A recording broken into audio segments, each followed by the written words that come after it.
Talking about your basics, baby. You know you want your basics. What's up, guys? This is Dave Trevor.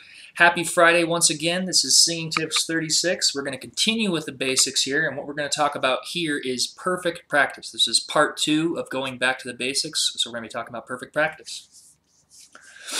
So before I actually talk about this, I want to mention to you guys and kind of remind you guys that we're talking about the fundamentals. You really want to focus on these basics because without them you don't have a foundation for singing. And it's very, very crucial and it's very important if that's what you want to do. I've also noted that I want you guys to watch these videos over and over and over. If you want to be singers, you're gonna make that commitment. You're gonna make that discipline. You're gonna make that dedication.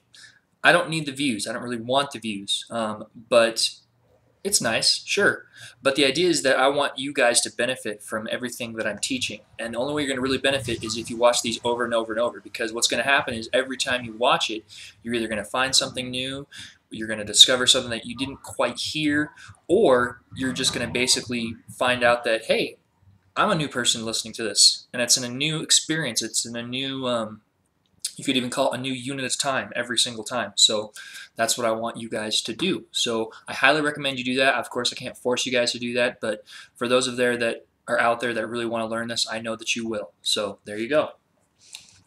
So jumping right into this, does perfect practice make perfect? And the answer, sadly, is no. Perfect practice makes perfect. When you have practice, it doesn't, you could practice till the cows come home, and if you're not practicing the correct things perfectly, or you don't even have to call it perfectly, you could say the closest in refinement that you can get to, it's not going to amount to anything. So what does that mean? That means, like I said earlier, doing the right things long enough, consistently. So then you say, well, what are the right things? That's where the trick comes in, because I'll get into that a little bit later, especially with what we're talking about here. And I will give you kind of a guideline, kind of a broad spectrum of what I kind of feel and other teachers that I've talked to have felt is kind of what you need as far as doing that, okay?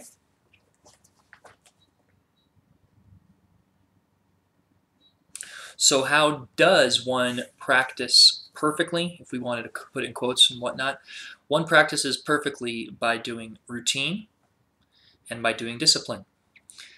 And that's really what separates the boys from the men, or the women from the ladies, or the singerettes from the singers and wannabes, I guess you could say. But you've got to recognize that if this is something that you want to do, just like any craft, if this is something that you want to do, you have to recognize that it's going to take discipline and it's going to take a routine. When you're feeling sick, you're going to want to still do it, even if just a little bit. When you're not having a great day, you're still going to want to do it again, even if just a little bit. When you're kind of like having an off day and you're like, oh, I can't do the things I want to do with my voice, sing something that you can do with your voice, and that really shows the discipline. And tying in with that, you need to have a routine. You need to say, okay, I'm just saying as an example, when I come home from school for 40 minutes every day, Monday through Friday, I'm going to sing. And it doesn't even really matter what you sing. It just matters that you do the act of singing. It's the same thing when it comes to like reading a book. People say, oh, reading's really hard. If you read a couple sentences every day for a couple weeks, you've already read a couple chapters. So that's pretty good, right? And then of course you're going to inspire yourself because you're like, hey, I did this, great. Now I can do more. And that's the idea, is that with the routine and the consistent going along in that sort of fashion, you're going to want to improve it, and you're going to want to increase your skill and just do more, because you're going to be wanting to do more. So I hope that makes sense. If you guys have any questions about it, leave me a comment in the section below about that. That's pretty basic. It's pretty straightforward, but yeah, so there you have it. So then how is this different from just practice? Well, okay, so in my last lesson I talked about who do you listen to when you sing. So this actually ties in perfectly with this kind of idea. So how can practice go wrong? We could just call it that. Well, the way practice can go wrong is this. Say you're learning something from someone who really doesn't know how to sing, and they're teaching you things like, breathe from your shoulders, and they're teaching you things like, use your throat, and, all these sorts of things. And say that was just the two things that they improperly taught you. Well, say that you took lessons from that particular teacher or you learned from that particular teacher and you did it, I don't know, for a year. Well, guess what? You have a year of improperly ingrained, wrong training. And so you're going to be practicing, but you're going to be practicing the wrong things. And the more you practice those sort of wrong things, the harder it is to get back to practicing the correct things. So I want to help you guys, start straight from the scratch and say, practice these things, or when you practice, because I'm not talking about what to practice. That's next week's lesson on warm-ups. But when you do practice, make sure that you're practicing the correct things. Okay. So then, oh, that's a phone ringing. So we're just going to keep recording and not even worry about it.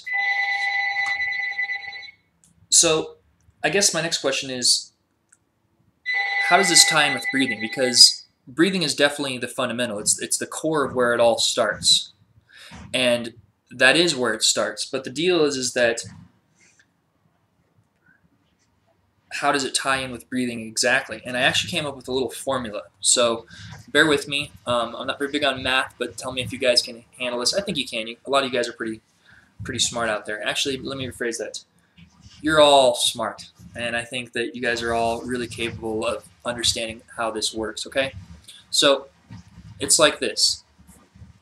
If you have your proper technique of breathing, right, that means that you can have proper breathing.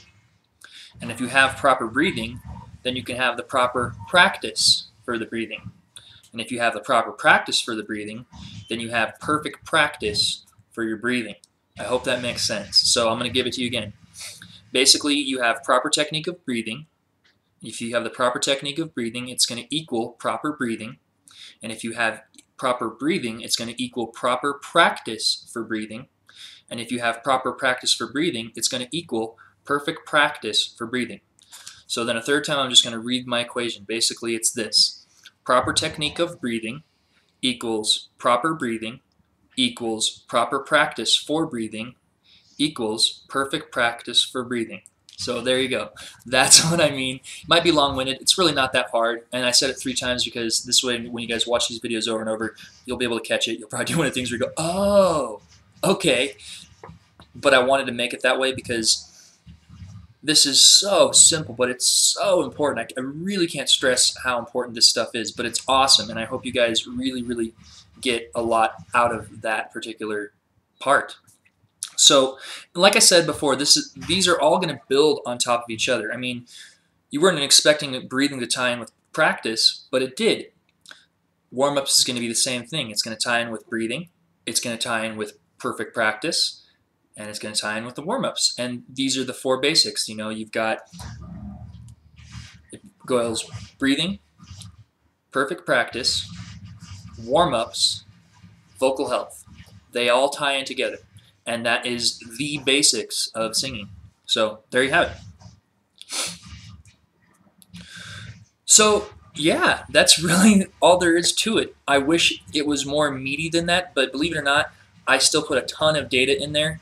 And when you watch it, even just these 3 or 4 minutes, oh, we're not at 3, excuse me, these 8 minutes and 43 seconds, you're going to notice that I put a lot in there for you guys to kind of chew on and really digest. Because along with that, I wanted to say this one thing, which is that these things are really, really simple, or they seem very, very simple on the exterior. But if you really want to become a singer and you really want to become someone that you feel is like a proficient singer, or you could go and hold your own on a stage or do a performance, you have to know these, and you have to really, really know them. You can't just say, oh, yeah, I got it.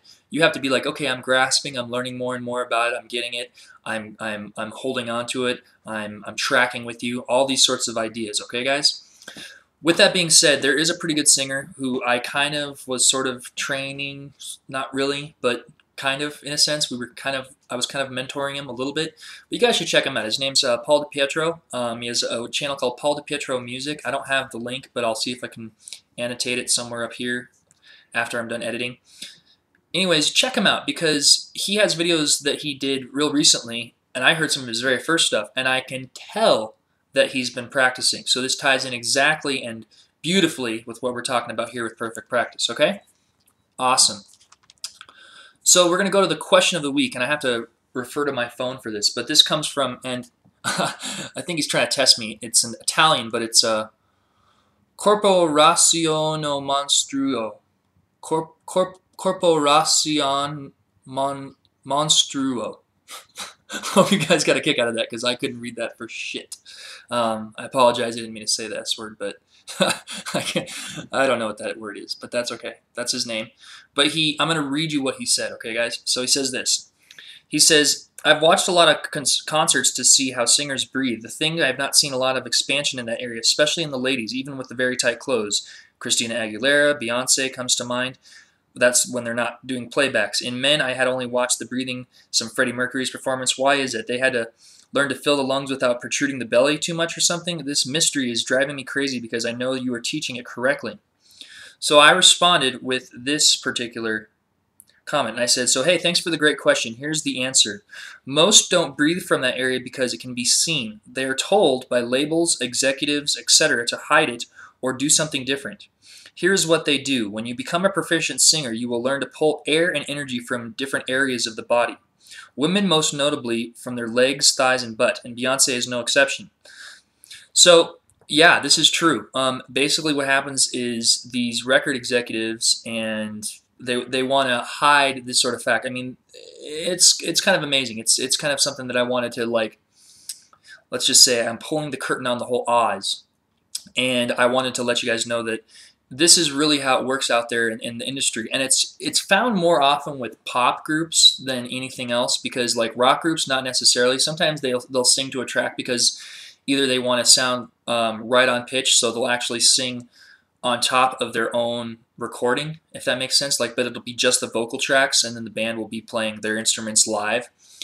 Or what'll happen is, like, say, perfect example, Britney Spears was notorious for it, but she would basically go on stage and not sing a single word because she's doing all the dancing and all the choreography and stuff like that, and she would have the vocals playing in her headset, and she would be lip-syncing the whole thing, and they would just be playing out on the monitors.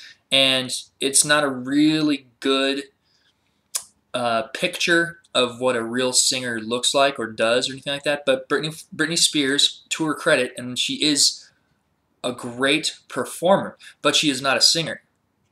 And there's definitely other pop things that are performers, you know. But what are your guys' takes on it? I wanted to know, I want to open this up and kind of change this up a little bit. What are your thoughts on this particular line of thinking? Because I'd love to hear what you guys have to say. If you've done some extra study or if you found out some stuff. But, you know, Corporación Monstruo, thanks for the great question, and I hope you have a terrific week. So I wanted to also say something real quick. This is aside from that. I wanted to thank all my subscribers. You know, you guys are awesome. I'm really, really happy that it's going as well as it has. I have currently I have right now 2,260 subscribers so far, and wow, you know, thank you guys so much. You guys are awesome. I'll keep putting out videos because you guys keep subscribing, and feel free to tell your other friends, and you know, it's all good. So thanks a lot. Really appreciate it. On an update, I want to let you guys know that How, which was the live webinars, is still going to happen. It's just we're just getting all the kinks out right now, and I'm talking with basically the general manager of the whole setup and the whole corporation of how we're going to get it all taken care of. So it is coming, so it's to be announced, and I'll let you guys know in a video so that way you could sign up for that class, because I'm looking at probably doing classes on Saturdays and Sundays at this rate, and I may do another one during the week. Again, I'll let you know all the details, so you know, let me know. Also, if you guys want to email me for voice lessons through Skype, I'm gonna be starting to work on that over the weekend. I will let you know on my Twitter feed and my Facebook feed when I'm doing that. So if you guys aren't following me on Facebook and you aren't following me on Twitter and you want to know the updates, check that out and follow me and do all that jazzy stuff, because there's going to be links in the description below, and I'll annotate it here in the video as well, because that's the best way to stay connected with me and let you guys know what's happening and what's the latest. Because I do updates on YouTube, but not very much because of the new layout and that sort of thing, so it doesn't reach as many people as I would initially like it to. So yeah, follow me on Facebook and follow me on Twitter. So yeah, that's it for this lesson, guys. Next week's lesson, we're going to talk about basic warm-ups, and we're going to talk about tons of them. I'm actually already starting to write it right now, and I may even do it as a two-parter, like warm-ups part 1 and warm-ups part 2, even though this is the third part of the basics, if that makes sense to you guys. But we're going to talk about lots of warm-ups. We're going to actually talk about some bad warm-ups to avoid, warm-ups for speaking only, and much, much more. So thanks again, you guys. My name is Dave Trevor, and you guys can find me on Facebook right here. You guys can follow me on Twitter right here. And if you guys subscribe, thank you so much. And if you like what you see, please subscribe. And I will talk to you guys later. Have a fantastic weekend. Take care.